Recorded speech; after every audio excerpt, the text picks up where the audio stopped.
Hello students, मैंने आपको कल निलंबित धारामापी के बारे में बताया था। आप ऑनलाइन वीडियो क्लास के लिए भी मेरे से संपर्क कर सकते हैं और ऑनलाइन वीडियो क्लासेस आपके लिए आरंभ की जा रही है। तो अब मैं आपको बता रहा हूँ धारामापी से संबंधित कुछ परिभाषाएं। तो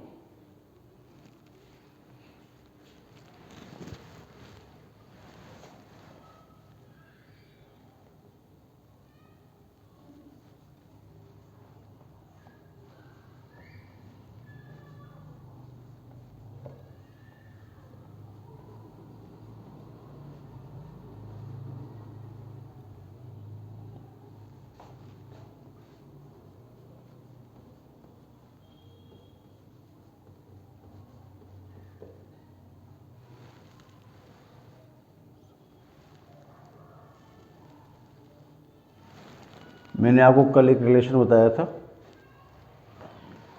कि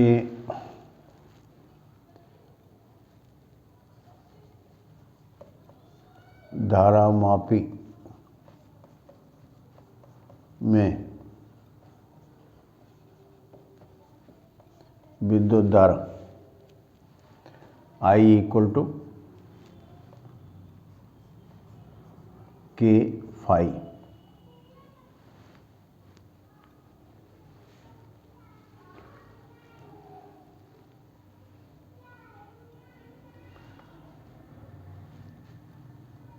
K theta,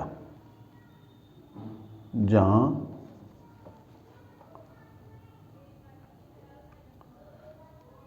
K equal to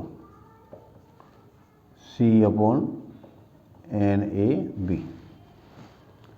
तो अभी यहाँ से आपको डिफाइन करती है धारा सुग्राह्यता। धारा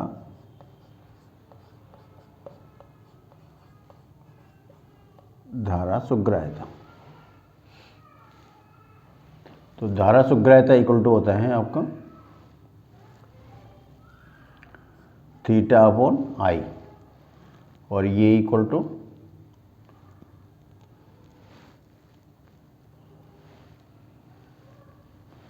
वन अपॉन के, और के का मान इसमें रख दें ये वाला, तो one upon C upon NAB। So ये equal to NAB upon C। तो इसमें देख सकते हैं कि I का मान 1 हो तो धारा सुग्राह्यता का मान थीटा के बराबर होगा, यानी एकांक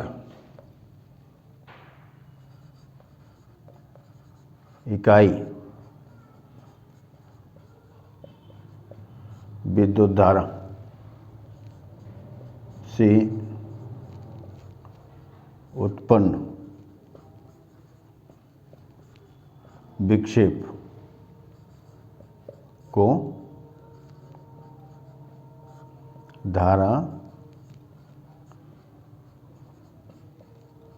सुग्राह्यता कहते हैं। इकाई विद्युत धारा से उत्पन्न विक्षेप को धारा सुग्राह्यता कहते हैं। तो I का मान 1 एम्पियर, तो धारा सुग्राह्यता इक्वल टू थीटा। अब धारा सुग्राह्यता बढ़ाने के लिए NAB का मान अधिक होना चाहिए, C का मान इसमें कम होना चाहिए। तो ये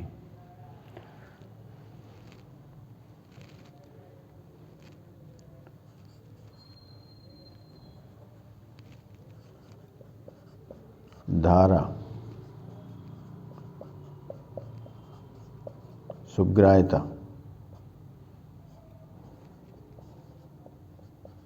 बढ़ाने के लिए नंबर 1 NAB के मान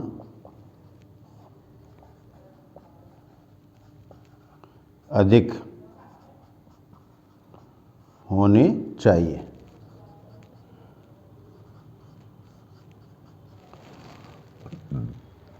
और सेकंड,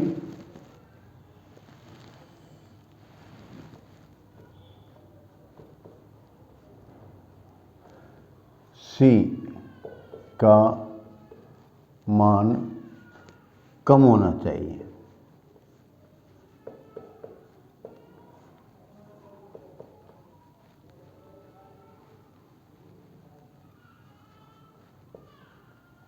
कम होना चाहिए। तो सी का जो मान होता है, तो क्योंकि फास्फोरस ब्रोंज की पत्ती ली जाती है, तो सी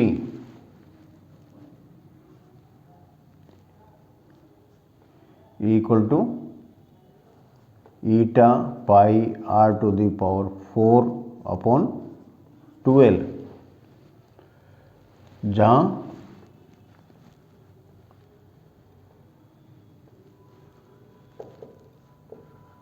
ईटा जड़ता गुणांक,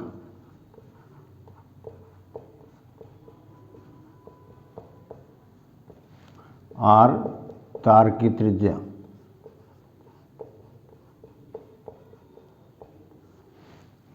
और एल तार की लंबाई।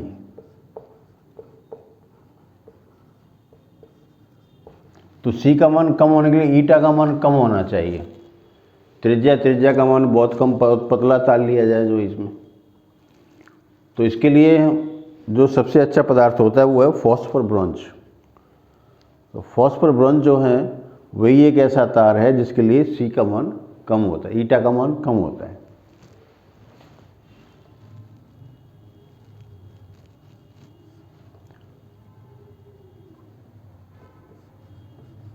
फॉस्फोरस ब्रोंज के लिए ईटा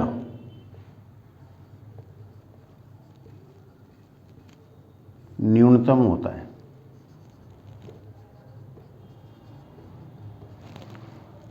इसीलिए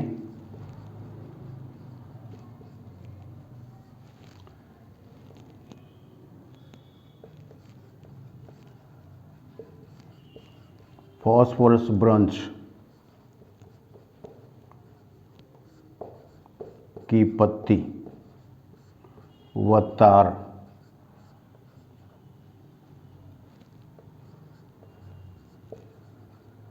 प्रयुक्त किया जाता है। तो बोर्ड में ये भी पूछा जाता है कि धारा सुग्राह्यता बढ़ाने के लिए इसमें सी का जो मान है, या कि ये ऐंठन प्रति इकाई ऐंठन बलागुण है, इसका मान कम क्यों रखा जाता है? तो उसका कारण यही है। इसके लिए फॉस्फोरस ब्रोंज का तार क्यों सेलेक्ट किया जाता है? तो सेलेक्ट करने का कारण ये है कि इसके लिए ईटा का मान जो होता है वो न्यूनतम होता है। दृढ़ता इसमें बहुत कम होती है, इसलिए हम इसको प्रयुक्त करते हैं। तो ये है धारा सुग्राह्यता।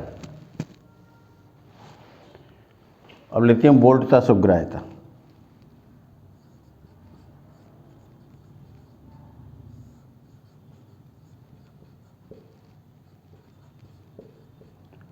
बोल्टता सुग्राह्यता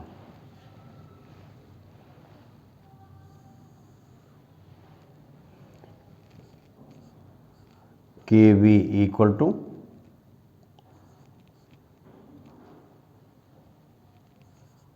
थीटा अपॉन वी।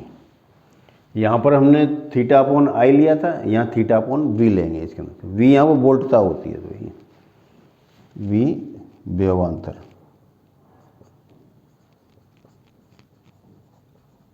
बोल्टता या व्यवांतर।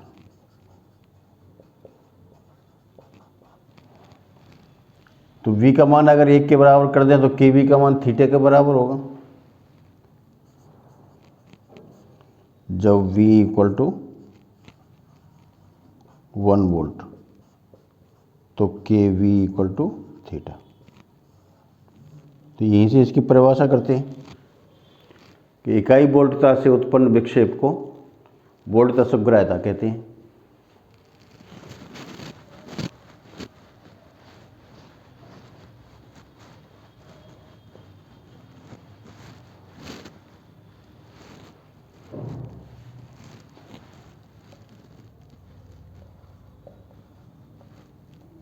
इकाई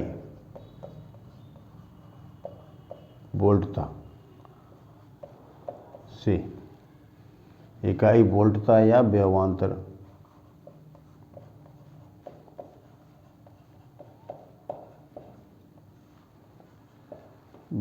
से उत्पन्न विक्षेप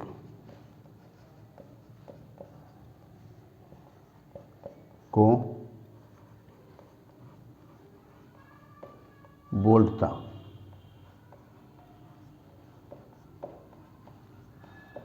सुग्राह्यता कहते हैं। तो इसका मात्रक आप देख सकते हैं, मात्रक होता है इसका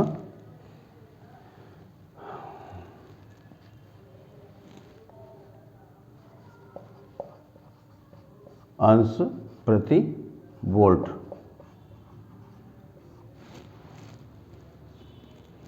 और उसमें जो धारा सुग्राह्यता होती है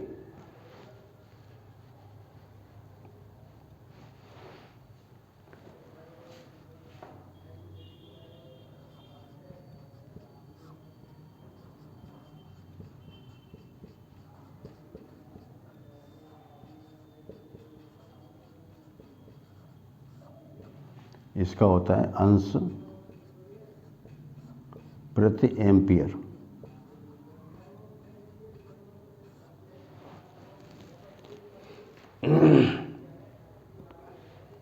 चलिए अब हम बात करते हैं दक्षतांक।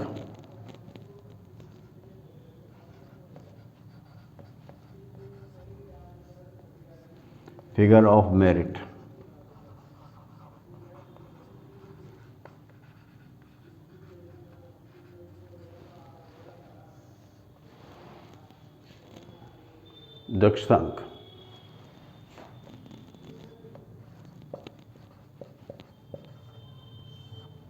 दक्षतांक eta equal to I upon theta और ये इक्वल टू के और ये equal to C upon N A B. तो अगर थीटा का मान इसमें 1 रख दिया जाए, का मान 1 अंश, तो ईटा इक्वल टू आई, यानी एकांक विक्षेप उत्पन्न करने के लिए, एक अंश का मतलब एकांक विक्षेप उत्पन्न करने के लिए प्रवाहित की गई विद्युत धारा को दक्षतांक कहते हैं।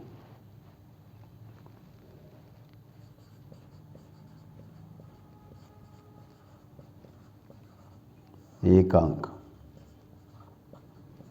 विक्षेप उत्पन्न करने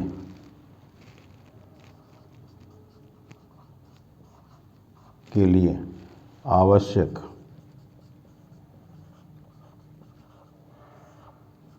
विद्युत धारा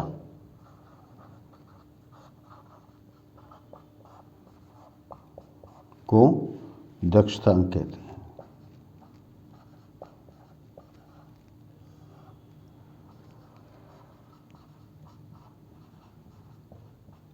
दक्षतांक कहते हैं।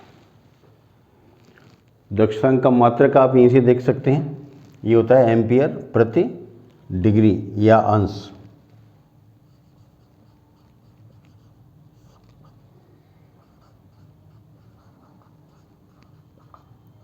एम्पियर प्रति अंश। तो यानी एक अंश का विक्षेप या एकांक विक्षेप उत्पन्न करने के लिए जितनी विद्युत धारा की आवश्यकता पड़ती है, हम उसको दक्षतांक कहते हैं। तो ये है धारावी से संबंधित परिभाषा है इसमें। अब मैं इसमें आपको एक चीज़ और बताने जा रहा हूँ, वो है त्रिज्य चुंबकीय क्षेत्र।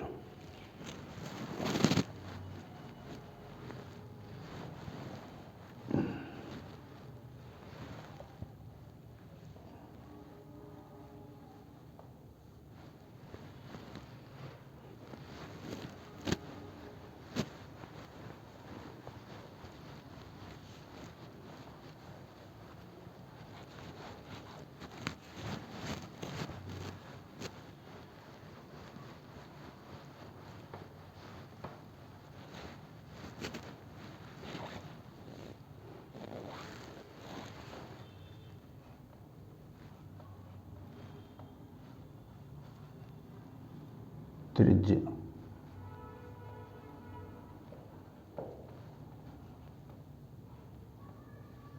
चुंबकीय क्षेत्र रेडियल मैग्नेटिक फील्ड। अब देखो इसमें जो नाम आ रहा है त्रिज्य, त्रिज्य का मतलब होता है त्रिज्या। तो ये जो चुंबकीय क्षेत्र होता है इसको उत्पन्न करने के लिए अवतलाकार ध्रुवखंड प्रयुक्त किए जाते हैं। तो अवतलाकार ध्रुवखंड इस तरीके के होते हैं, ये इस तरीके। अब ये अवतलाकार है तो निश्चित किसी न किसी गोले का पार्ट होगा, जो वही गोले का पार्ट है तो उसका केंद्र भी होगा, जो वही। तो यहाँ से जितनी भी बल रेखाएं निकलती हैं वो इसकी त्रिज्या को फॉलो करती हैं और सेंटर पर जा कर के मिल जाती हैं। तो त्रिज्या के अनुदिश होती हैं ये सभी, इसीलिए इनको त्रिज्य चुंबकीय क्षेत्र कहते हैं।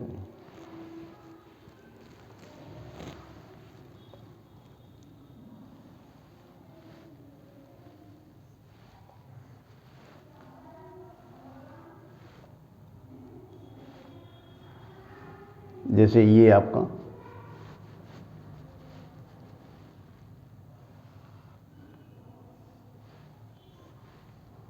ये एन और ये एस, और मान लो कि यहाँ पर इसका ये सेंटर है जो ये, और सेंटर पर यहाँ पर कोई ऑब्जेक्ट, यहाँ पर कोई ये इसका केंद्र है।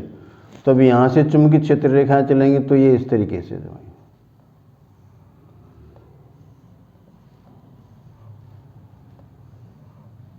सेंटर पर मिलती हैं। ऐसे ही यहाँ से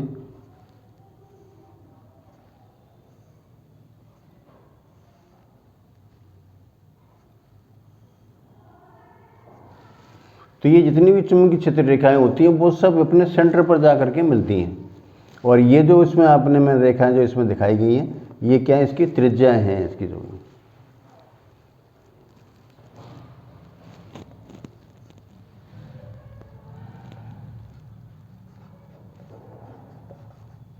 त्रिज्य चुंबकीय क्षेत्र उत्पन्न करने के लिए अवतलाकार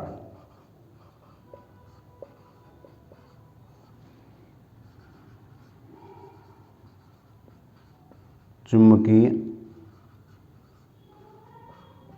ध्रुवखंड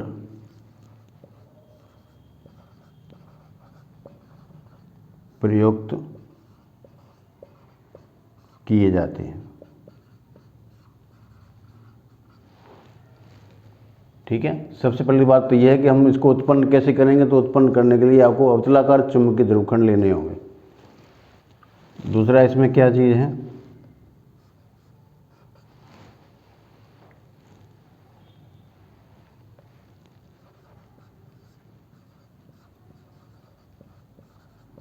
ध्रुवखंडों से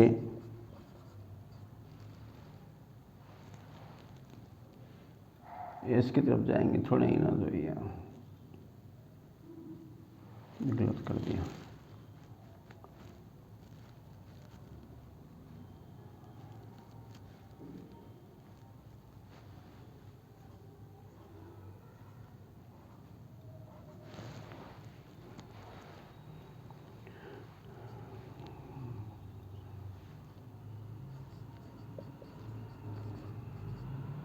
उत्सर्जित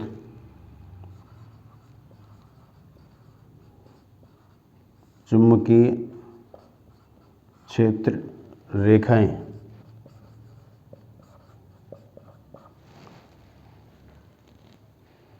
त्रिज्याओं के अनुदिश होती हैं।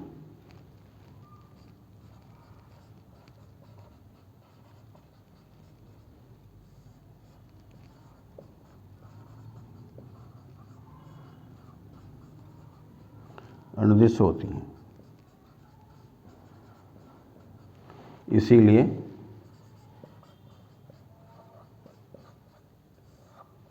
इसे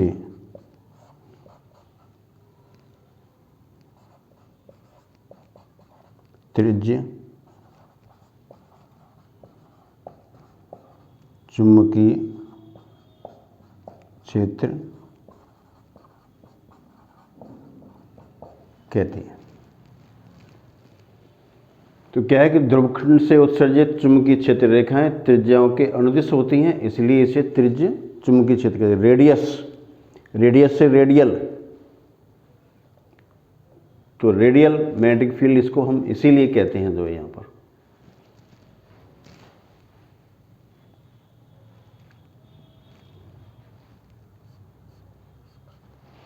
दूसरा, हम तेज चुंबकीय क्षेत्रीय उत्पन्न क्यों करते हैं, इसको सीधा ही अवतला ध्रुवखंड है उनको सीधे क्यों नहीं रखते, अवतलाकारी क्यों रखते हैं?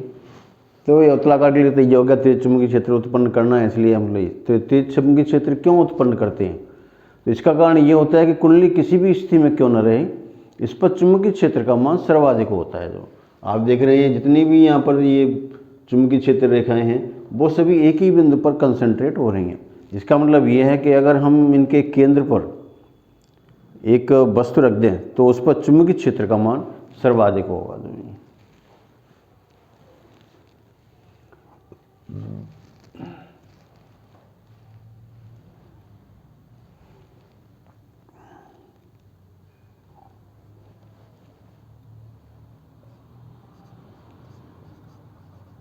त्रिज्य चुंबकीय क्षेत्र में रखी कुंडली पर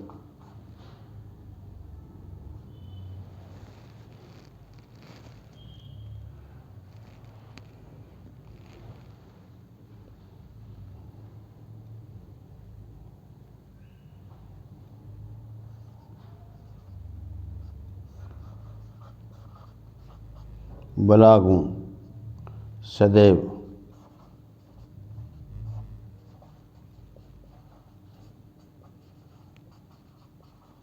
अधिकतम होता है।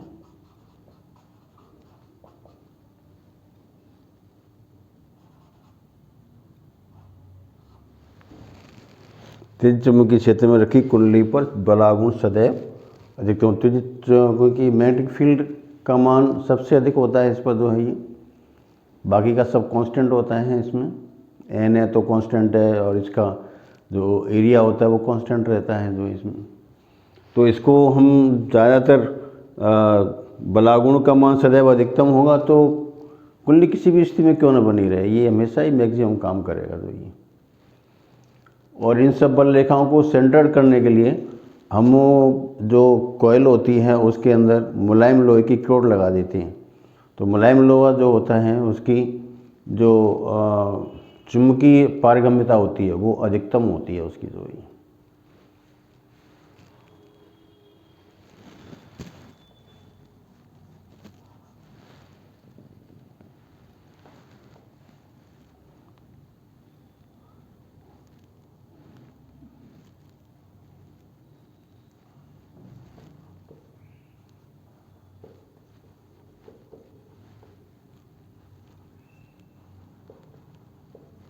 मुलायम लोहे की क्रोड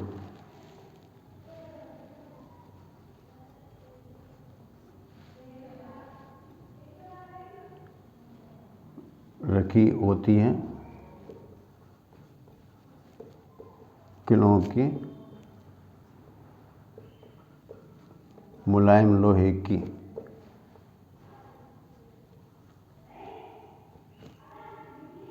चुंबकीय पारगम्यता सर्वाधिक होती है। चुंबकीय पारगम्यता सर्वाधिक होगी तो इसका मतलब क्या है कि ये चुंबकीय क्षेत्र रेखाओं को अधिक से अधिक कंसंट्रेट कर लेगी अपने पास, इसलिए कुंडली के केंद्र पर जो चुंबकीय क्षेत्र का मान होता है वो हमेशा अधिकतम रहता है।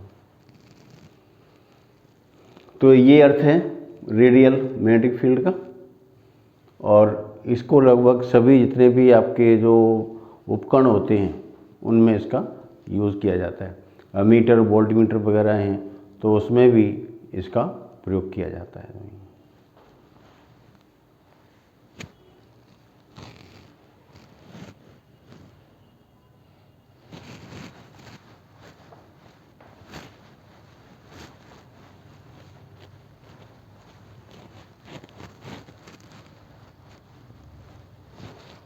तो बोर्ड द्वारा छोटी छोटी परिभाषाएं इसमें से पूछी जाती हैं, तो आप इन सब को ध्यान से पढ़िएगा, उनको अपने नोट्स बना के तैयार करो और फिर उसको लर्न करो आप सभी।